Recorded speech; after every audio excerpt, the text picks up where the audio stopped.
പറയണേ എന്താണ് ഒന്ന് ഇറങ്ങിക്കേ. എന്താ നിന്റെ ഉദ്ദേശം? നീ ആ കിടക്കണ 3 ലോറി കണ്ടോ? രാജസ്ഥാനിൽ വന്ന ഗ്രാനൈറ്റ് ആണ്. നമ്മളെ കേരളത്തില് ഇവര് ഗ്രാനൈറ്റ് വില കുറച്ച് കൊടുക്കുന്ന പോലെ ആരും കൊടുക്കുന്നില്ല. ഞാൻ എവിടെ പോകുമ്പോൾ ഇവരുടെ ലോഡ് കാണുമായിരുന്നു.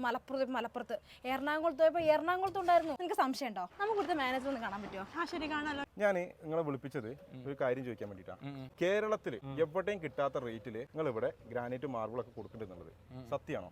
സത്യമാണ്. അങ്ങനെ അവരിതാ ഓരോന്നായിട്ട് ഓപ്പൺ ചെയ്യാൻ തുടങ്ങി. അത് ഓരോന്ന് ഓപ്പൺ ചെയ്യുമ്പോൾ നമുക്ക് തോന്നും ഇത് മതി. പക്ഷെ അടുത്തത് ഓപ്പൺ ചെയ്യുമ്പോൾ നമുക്ക് തോന്നും അയ്യോ അതിനേക്കാളും നല്ലത് ഇതാണല്ലോ എന്നുള്ളത്. അത്രത്തോളം ഒരുപാട് കളക്ഷൻസ് ഇവരുടെ അടുത്തുണ്ട്. കാട്ടുമാടൻ മാർബിൾസ് ആൻഡ് ഗ്രാനൈറ്റ്സ് എന്ന് പറയുമ്പോൾ കേരളത്തിൽ കണ്ണൂർ മാത്രമായിരുന്നു ആദ്യം ഉണ്ടായിരുന്നത്. ഇപ്പോൾ നമ്മുടെ വയനാട്ടിലും എത്തിയിട്ടുണ്ട്. അപ്പോൾ വയനാടുള്ളവർക്കായിക്കോട്ടെ ഇനി എവിടെയാണെങ്കിലും ഇവർ നിങ്ങൾക്ക് ഡെലിവറി വരെ ചെയ്തു തരും. രാജസ്ഥാനിൽ ഇവർക്ക് 25% കുറച്ചാണ് കൊടുക്കുന്നത്. അതാണ് നമുക്കിവിടെ ഇവർ കുറച്ച് തരുന്നത്. ഇവരുടെ കംപ്ലീറ്റ് ഡീറ്റെയിൽ ഞാൻ താഴെ കൊടുക്കുന്നുണ്ട്. ഒന്ന് കയറി ചെക്ക് ചെയ്താൽ മതി.